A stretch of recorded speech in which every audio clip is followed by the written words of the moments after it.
You always should jiggle your balls, I think. Just give them a little jiggle. Bounce them up and down a bit.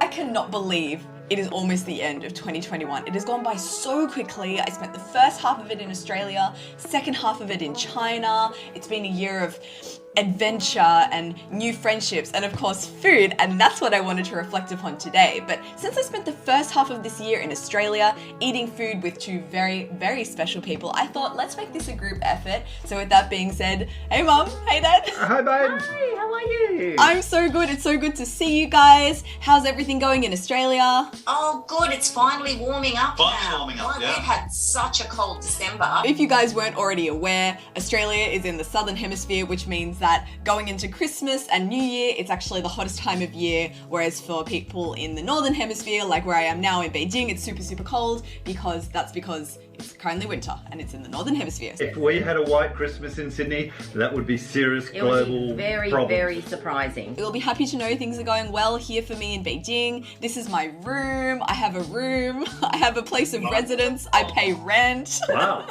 I'm a grown-up. You're all grown You're up. a big girl. Look at you. I wanted to ask, since I've been gone, have you guys continued to eat Chinese food and go out on some adventures on your own?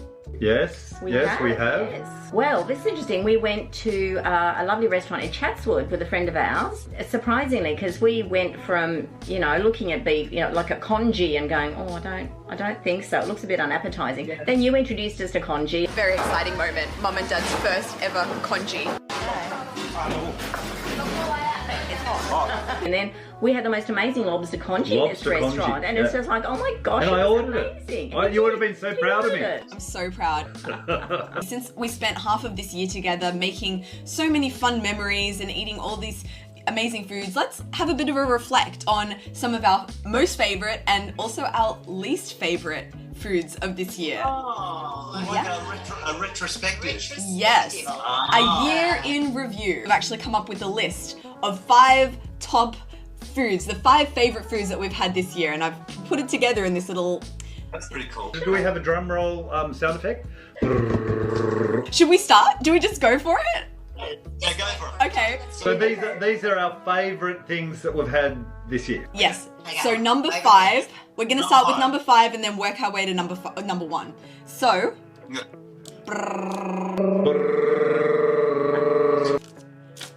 Oh, salted duck.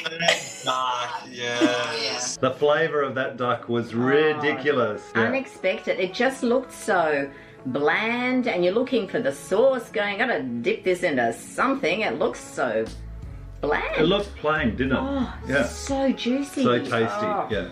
So many layers of flavour in that. We had such a fun time eating some Nanjing foods together, which made it all the more exciting to actually go to Nanjing and have all the foods that I had with you for the first time and have it again in Nanjing, so I could compare. And I actually had a bit of a funny experience because when I made my video in Nanjing, right, I kept on saying, oh, look how many duck shops there are in Nanjing. And in Nanjing, the duck shops are called Yazidian. So we are here at Weixiang Yazidian. And so throughout the video, I keep saying, oh, look, you can find Yazidian here. Yazidian, Yazidian, Yazidian. I said it about 50 times. You don't have to go far before you come across a Yazidian. Yazidian. By visiting one of these Yazidian. And on my Chinese social media, there are all these comments like, stop saying Yazidian, stop saying it. Because in Chinese, Yazidian is I don't know, slang for male escort, service. Oh, really? Hello. Which I now know, but I had no idea. In Nanjing, they've developed another way to refer to duck shops, which I believe when I was there, someone told me it's like Zhangyazi. It's a good way to expand your Chinese vocabulary, isn't it? You're learning all sorts of new words, albeit accidentally. Pretty sure, actually I'm positive, I'll never need a Yaojian, so I better learn that other word. I know one thing I wouldn't like. I wouldn't like to be a duck in Nanjing. I don't think you stand a chance. You wouldn't want to have a pet duck, would you? Open, leave the gate open. Where's your duck? Oh, sorry. Sorry, we baked it. Ready? Number 4. Number 4. Squirrel fish. Squirrel fish. Oh, yes. Yeah, we've been back there, I don't know, 4 or 5 times. And that speaks for itself. We went for our anniversary. I can't believe I had never tried squirrel fish before this year because It's one of my favorite things. Like, and you know, also as a foreigner, I do love that sweet and sour flavor profile. I am guilty of it, and that's exactly what squirrelfish is. And you know, it's presented in such a grand way. And remember, Dad, when we went there for the first time, we actually went into the back kitchen to see them making it. And the preparation is insane. Like the knife skills to make this, you know, cutting all the bone, because it's a boneless dish. And oh, and that's been one of the fun things too, because you know, you're videoing and people are passionate about their stuff, and they take us out in the back areas, and you know, we've made noodles in the back, or I've attempted to make noodles.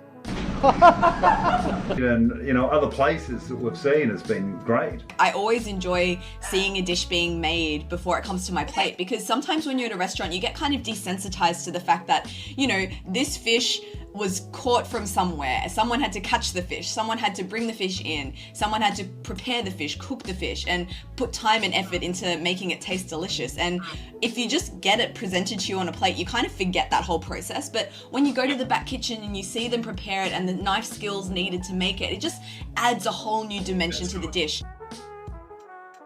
Well, shall we move to number 3? Move to number 3, yes. Yeah, I've forgotten what it is actually. So let's see what it is. No, it's a surprise for all of us. It is, oh, Chow Shan beef hot pot. Which is the Chow Shan beef hot This pot? is one that you haven't had. I was going to say, I couldn't remember that. You were walking. You and I, Amy, had a special meat experience. This is like probably one of the foods that you will go crazy over, but you weren't there for. If you were there, your brain probably would have exploded. It's like a beef feast.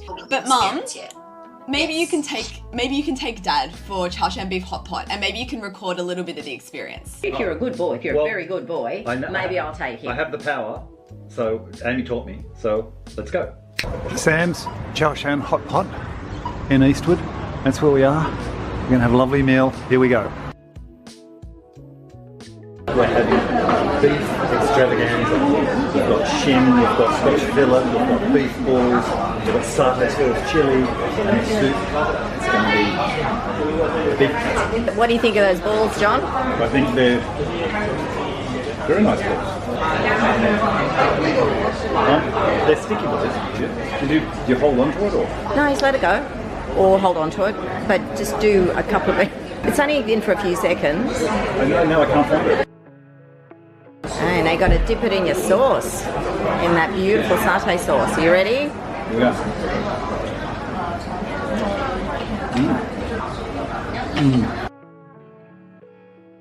Oh yeah, that melts in my mouth. It's been 10 minutes. Give them a little jiggle. You always should jiggle your balls, I think. Just give them a little jiggle. Bounce them up and down a bit. Amy's been recently bouncing her balls. Bouncing her balls. Perhaps we don't do that. I don't think I'll just... Oh, a little bit like an airy sausage.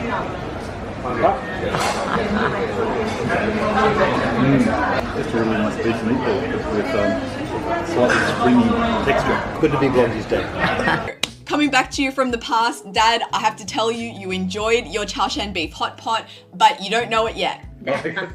Well, let's move on to number 2. Number 2. Number 2. Now this is the only one on this list that you guys have not tried and we didn't try together. So this I've had since I've come back to China, and I feel like this is going to be surprising to some people. That's number 2 on my list, but it's one of those foods that I think about all the time. I drool over when I'm sleeping, like I wake up and there's a bit of a puddle of drool on my bed. Really? Donkey burger! Donkey burger? Burger. Well, I wasn't expecting that. Is that a common thing? I saw the video, obviously. It's from Hebei, which is an area near Beijing. It's like a neighboring, like, provincial area. And I actually only tried it for the first time a couple of months ago with my friends Nico and Jack. And I wasn't expecting anything big. You know, I'd heard about it. I kind of was, you know, I wanted to try it, but I wasn't in any rush for it. But it's crispy bread. The meat itself is so flavorful, and what I really like about it, it has so many textures. It also has this thing called menzi in it, which is a kind of like potato starch jelly thing, and it's amazing. It's so good. I'm obsessed with donkey burgers. This was almost number 1. I like pretty much everything that I eat, but it's not often that I'll come across something that I'm like far out Brussels sprout. I need this every day of my life. I think we've got a new favourite food. Right now, my top travel destination that I wish I could go to is Hebei and just be in a donkey paradise. Apparently there's like another type of donkey burger, and then they also have like donkey soup and just donkey everything. Okay, so guys, the moment we have been waiting for. Number one. Top food for 2021. This food that we're about to reveal, we had for the first time this year, and we've both had subsequently many times. Number one, roast goose. Oh yes, yeah, roast goose. Goose. Oh, Yeah, number one. Yeah, that's good. definitely. Yeah, a roast goose. Huge fan of that. That's Shunda's Yeah, special. Shunda's roast special. goose. Oh my goodness, that's really good. Wow, that's really good. It's really good. I really like it. But actually, the next video that I release on my channel next week is me going to Shunda and eating roast goose. So I actually now have a comparison, and both of them are amazing, a little bit different, but it was amazing to be in Shunda eating the dish that we were so, into. Probably one of my favourite ever dishes. Well, yeah, this is our top 5 list of foods that we love this year. Well, I don't know about the donkey burger, but I agree with all the other all four. the others. What would we add for number 2 if we could do a number 2? The shao kao? Or the beef noodles. I love those beef noodles. How good are the noodles, huh? Very good. Lanzhou beef noodles. We've been back there and that they were really good. We've had such an amazing year together, well, the first half of the year together, and not only foods that we absolutely loved, but also some foods that we didn't love so much. So I wanted to talk about those. So I thought, let's go around in a circle and share the food this year that we didn't necessarily like. Oh, no, yes. I know one. Yeah, Okay. definitely. I know one. You go first, Dad. Which one? I know one. Colon and brown sauce. Oh. Come on.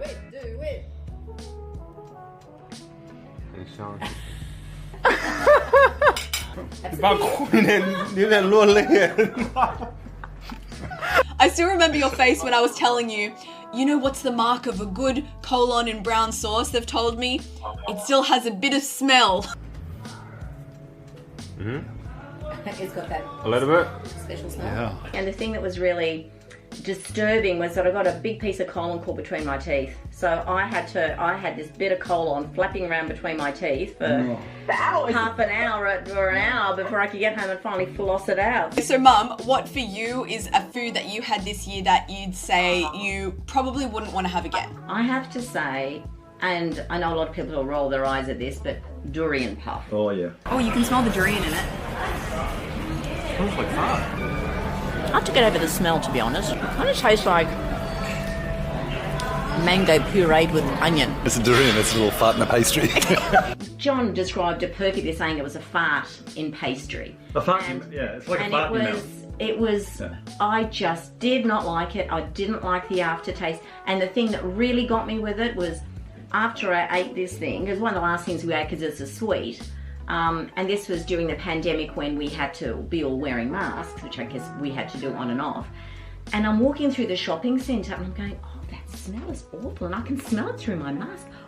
What is that? Oh, that's really gross. And I'm saying to John, can you smell that? And he's like, what? I said, it's a dreadful smell. And I realised it was my breath after the durian puff. It was awful. And I'm like, okay, that's it. Never again. I'm offending myself with this. Yeah. But, yeah. But Anyway. anyway, what's yours? So mine is actually something I tried here in Beijing, and it's, not like an intestine, or it's not anything to do with durian. It's something kind of unexpected and unassuming. It's the first thing that I've put in my mouth that I'm like, I'm not interested. I reckon I know what this is from your videos. What is it? I want to say. What is it? It's the, Yeah, say it. the Empress's thing that she loved. Yes. Is that right? Yes. I'm right. Your look on your face when you ate that, I thought she hates it. Not impressed. I actually got myself some that I can try again here and see if maybe my taste buds have developed in the last 3 months since I ate it. So Just remind me, what's it called? it's called Wan Dou Huang. Huan Do Hua. So here it is. Texture is important. Oh, it looks like a caramel slice. It looks delicious. Like, it looks like something I would really like. It has this texture that's like, like it's quite Paste-like. Like the smell. It smells like shoes. Shoes. Yeah, like a bit, Shoes. just like mildew maybe. Like a bit like mildew. Oh, you're really selling it. Oh, good. Shoes with mildew. Favourite.